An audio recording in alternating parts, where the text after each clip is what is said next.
Let's be honest, a drafty cabin is the absolute worst. It never seems to get comfortable for you or your family as temperature drop down outside. You can crank up your heat pump, load up your fire, but it feels like your cabin is getting colder faster than you can heat it up. Airtightness is a good way to limit the energy losses, but also allows you to control the air quality, making it a safe and comfortable environment. And that's exactly what I'm planning on for my cabin, and that is precisely what we're going to discuss in today's episode. So if you remember, actually those metal things is what I used to raise the wall maybe like a year and a half ago. So it was finally time to cut them off so that I wouldn't have anything in the way. And then I did a really good cleanup, vacuuming everything around the walls. The first step is to mark the studs at 58 inches, and so that's just to have a reference point to place the Intello Plus membrane where it should be. The roll is actually 5 foot wide, so 60 inches. The extra 2 inches is actually to overlap over the floor sheet. So getting a little stapler like this one is super important because this Intello Plus is going to take thousands of staples to be installed. So I started by stapling it in one corner, and then I dropped a few studs left and then did a bottom staple, and that allows you to form a triangle, which makes sure that the Intello Plus stays square and you're not going up and down. And so here is the overlap at the floor sheathing. That's very important, and you'll see why in a little bit. Once it's secure in place, I was stapling it 4 inches on center at every stud, so that's a lot of staples. And then you can see me here working my way around my first opening, so an electrical receptacle. So it's a matter of cutting around it and using a special tape that's made especially for this Intello Plus. The tape will go directly between the Intello Plus membrane and the vapor barrier box that's around my outlet. So this allows for a complete airtight assembly at the receptacle with no chance of air ever leaking either from the outside through the receptacle or from the inside into the wall. And a very important step is to rub all the tape to activate the adhesive. It was then time to install the next layer up, and so the way to do that is to actually overlap the Intello Plus together. Obviously, it's really not easy to try and set it up by yourself. Ah la la. But as long as you take your time and place a few staples the correct way, then it should be okay. Imagine when I'm gonna have to put that on the ceiling, how much fun I'm gonna be having. And you know what this reminded me of? This reminded me of the time where I installed the building wrap by myself on the side of the cabin. And this was a lot more difficult than this Intello Plus. So I knew that even if I was going to struggle, I would definitely find a way to make it work. And so here was another opening through the Intello Plus that I needed to make airtight. That one specifically is for the mini split AC unit. And so they make those grommets, which are super useful because you can slide them over a pipe or anything around, and they provide you with an airtight connection. It's that easy. So first I needed to make sure that everything was going to be flush with my finished material, which is going to be a nice white pine tongue and groove. And so, I could play around with that thing to make it stick out a little more. And then the final step is just, again, to tape this thing to the Intello Plus and make sure to rub it into place to activate the adhesive. And then once again, here you go, you have another airtight connection. So you'll see on the Intello Plus that there's already lines that show you where to place the next sheet over and how big is the overlap. Then once the overlap is made, you just tape them together. So as far as the floor sheathing, they have also a special sealant that gets applied directly onto your OSB or plywood floor sheathing right underneath the Intello Plus, and then you kind of gently tap it. You're not supposed to really press completely into it, and that provides you with an airtight connection and no air leaking under your bottom plate. So Intello Plus is an air barrier but also a smart vapor retarder, and that's the big difference. Some people just put cheap plastic to prevent air leaks, but that can become an absolute nightmare as it could trap moisture and then lead to mold issues. So how does the Intello Plus work? Well, in the winter, the actual molecular structure of the Intello Plus is closed, meaning that the Intello is very diffusion resistant, which means that it prevents moistures from passing through, keeping the warmth and moisture inside the structure and not allowing it to leak through the roof assembly where it could condensate under the cold roof sheathing and then lead to a lot of problem. In the summer, on the other end, when the temperature temperature is higher outside than inside, and also that there is more moisture outside, then the molecular structure of the Intello Plus opens, allowing large amounts of moistures to pass through so that the structure can dry out significantly quicker and more reliably. So no matter what the season is, the risk of moisture accumulation within the structure and mold growth is pretty much eliminated. I mean, science, right? I mean, I don't know if any of this is possible as far as the molecular structure of this product changing, but it's been studied and it does work as intended. Look at that. Oh yes, 24 Fahrenheit. That's -4. -4.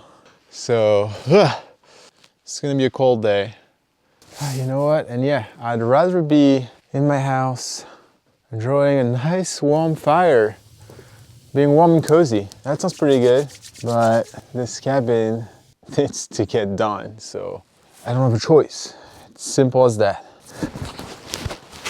By the way, if you've been following every episode, you know that this rafter was actually crowning down, and I had an issue on the roof with it, and so I ended up shaving off everything that was sticking out. You know, look at, I compare it to the other one next to it, and I ended up shaving off maybe, I don't know, half an inch, so that now they're all at the same level, hopefully. But now you can see here that I haven't put the insulation because we're gonna have the, this is 2x6 overlookers, and so I need something against this wall so that I will have something to connect my tongue and groove to. So it was as easy as adding a flat 2x6 directly under my roof overhang. Yeah, that's definitely not how a framing nailer should sound. What the hell is going on? And then on top of that, the air hose would give me trouble. Putain, mais je vais le défoncer ce truc. Toujours à se prendre à droite à gauche. Ok, dans quoi t'es bloqué maintenant? Ah, je te jure, le bordel dans cette cabine. Avec tous les câbles, les outils. What the hell was that? Okay, there's something going on here. Mais c'est quoi ce bordel?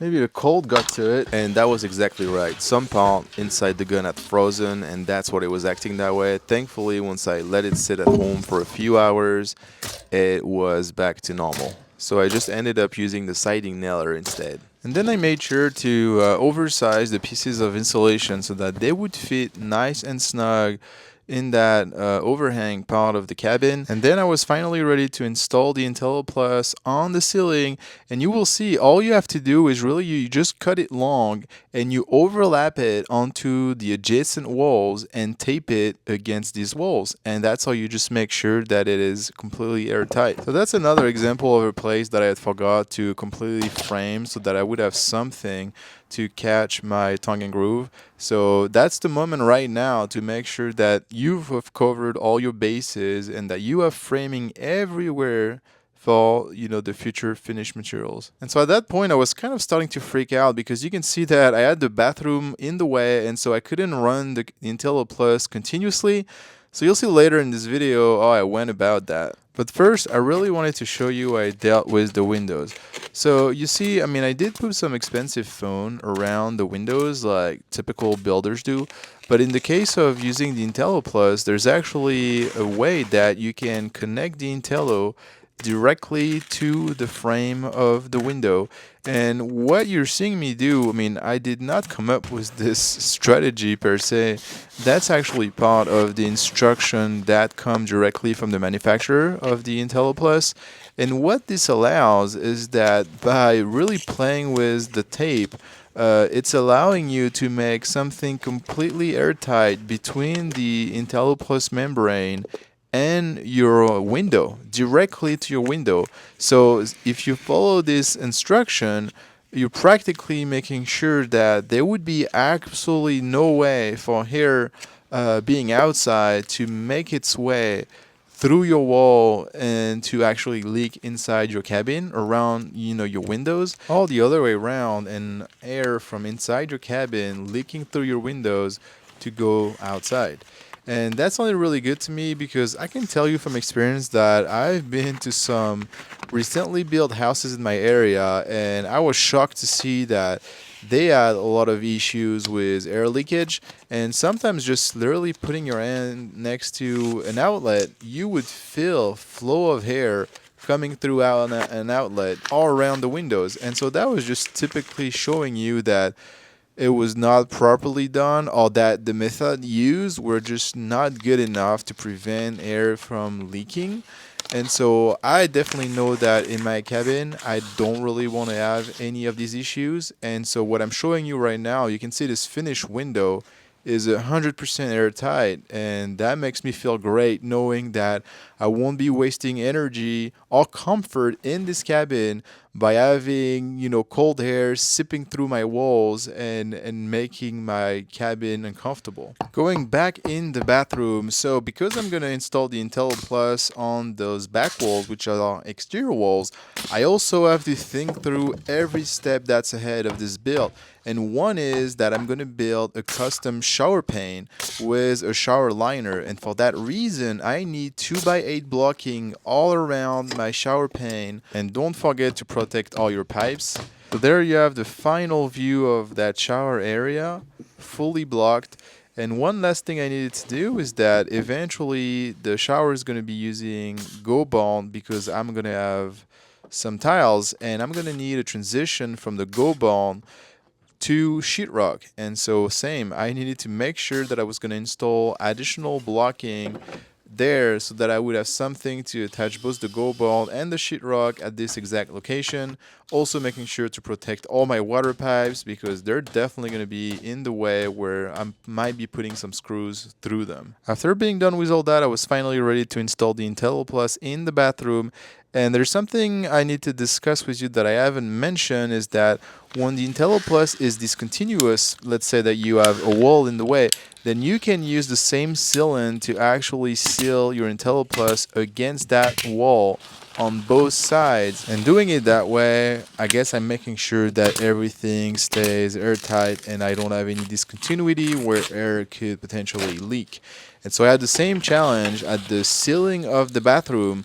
I decided that I would do the same thing against the ledger, and I'll have to make sure to do the exact same thing above that area where also I will need to seal it to the top of the ledger to keep that continuity going. So before I address installing the Intello Plus in my little attic, which is located right above the bathroom, I also needed to make sure that I was done making holes in the walls, and there's something I totally forgot to install, which is what you're seeing me paint. That's actually the drain line for the water heater, well, specifically for the water heater paint that you're seeing right there. And I totally blanked about this, and I'm glad I remembered. And I needed to run a hole through that wall so that I would have a way to drain that paint in case, I don't know, the water heater was ever leaking or anything like that. That's actually, I think, a code requirement, if I'm correct. So it wasn't difficult in itself, but it's all those little things that if you don't try and think 10 steps ahead, it is so easy to forget those items. And then it's probably such a mess to try and do it, after the fact. Then I installed the Intello Plus on that wall inside my little attic space, and I was finally ready to try and seal it. So let me show you here what I did. You see that? That's actually the top of my ledger. I actually cut the plywood a little short because I really wanted to seal it to the ledger directly and not over the plywood, because if I had done it over the plywood, I could potentially leave an area where air could have leaked. So another thing you can get with Intello Plus is that they make those perfect little things that go over wire. So that is how you also make sure that you won't have any leaks at any of your wires. And then in the situation where it's just a little bit awkward, like this pipe, I didn't have anything to go over that nicely, so you can also just use tape and kind of go make your way around it. I did the same thing with the exhaust for the bathroom. After I was done with that small piece of wool, I could add that 2x6 again, flat against that wall, finish the insulation, and then run the Intello Plus on the ceiling. And I'm not gonna lie, that space up there was ridiculously small, and it was very, very challenging to work in there and install it properly. So just as they make stuff for one wire, they also make it for two wires, because for all my spotlights, I actually have two wires sticking out because they're kind of like daisy chained to each other. So using that one with two holes was super useful, and so I just kind of went ahead and did the whole ceiling that way. And then it was finally time to kind of finish up my ceiling. That area around or above the bathroom was by far the most difficult one, because I have all that framing that goes directly into the ceiling. So I had to make sure that I could make this thing as airtight as possible. So it was a mix of working with the tape and the sealant and really trying to make sure that it will never leak. Another challenging area was the electrical panel. So I showed you in another episode that I did try and use sealant inside the panel so that, again, it wouldn't leak. But then it was, finding a way to actually connect the Intello Plus to the panel. And so again, it was kind of a mix of using sealant and tape. I did the same thing around the front door. And again, that wasn't really explained in the installation procedures, so I kind of winged it and hoped that it will work fine over time. So there was still something I needed to do. I mean, you see, I'm going to put some spotlight in the ceiling where those wires are sticking out. So I need to kind of create some sort of electrical chase. I mean, I'm using those really slim spotlight, but they're still going to need an inch where I'm going to be able to fit a small little electrical box for them. And so I decided to actually use two furring strips attached together back to back. These furring strips will allow me for the electrical chase that I need, but I will also use them to connect my finished material, which is going to be my white pine tongue and groove, directly to it. So here is another major milestone of the cabin done. So please click here on the link on this side of the screen. It will take you to the next episode where I will finally start working on the tongue and groove of the cabin walls, which I'm slowly but surely giving the inside of the cabin its final look, and I can't tell you how much I'm excited about that. So thank you so much for watching, and I will see you in the next episode.